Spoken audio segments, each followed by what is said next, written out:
திருவள்ளுவரின் வழியில் வாழ்ந்து வாழ்வின் உன்னத நிலையினை அடைய திருக்குறளோடு நாம் என்னும் இந்த நிகழ்விலே இணைந்திருக்கின்ற உங்கள் அனைவருக்கும் முதற்கண் வணக்கம். குறள் எண் 345, அதிகாரம் துறவு. ஒரு நாள் ராமபிரான் தனது நாட்டு மக்களின் மனநிலையை அறிய தம்பி லட்சுமணனுடன் நகர்வலம் புறப்பட்டார். அப்போது ஒரு நதிக்கரையோரம் வெளியூரைச் சேர்ந்த துறவி ஒருவர் புதிதாக வந்திருந்தார். துறவி ஆற்றில் நீராடி ஆசார அனுஷ்டானங்களை முடித்துவிட்டு தனது பையிலிருந்து சில பொருட்களை எடுத்து தீயினை வளர்த்தார். பிறகு ஒரு பாத்திரத்தில் மாவை போட்டு பிசைந்து 6 ரொட்டிகளை செய்தார். முதல் 2 ரொட்டியில் நெய்யை தடவியும், அடுத்த 2இல் தேனையும், மீதி 2இல் ஊறுகாயையும் தடவியும் தீயில் வாட்டினார். பிறகு சிறிது நேரம் ஜெபம் செய்துவிட்டு துறவி ரொட்டியை கையில் எடுத்த போது அவ்வழியாக சென்ற ஓர் மாற்றுத்திறனாளியை அழைத்து ஊறுகாய் தடவிய 2 ரொட்டிகளை அவரிடம் கொடுத்தார்.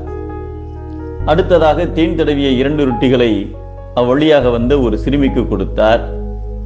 இறுதியாக நெய் தடவிய ரொட்டியை ஆற்றில் மீன்களுக்கு கிள்ளி போட்டார். தனது மூட்டையை பழையபடியே கட்டி வைத்துவிட்டு அடுப்பில் இருந்த சாம்பலை எடுத்து தண்ணீரில் கரைத்து அருந்துவிட்டு அங்கிருந்து புறப்பட்டார். இந்த காட்சியை கண்ட ராமபிரான் ஆச்சரியப்பட்டு அவரை நெருங்கி, சுவாமி, நீங்கள் செய்த 3 வகையான 6 ரொட்டிகளையும் 3 விதமாக தானம் செய்து விட்டீர்கள். பிறகு அடுப்பு சாம்பலை நீரில் கரைத்து அருந்திவிட்டு புறப்பட்டு விட்டீர்கள். நீங்கள் ஏன் இவ்வாறு செய்தீர்கள்? விளக்கம் தருக என வேண்டினார்.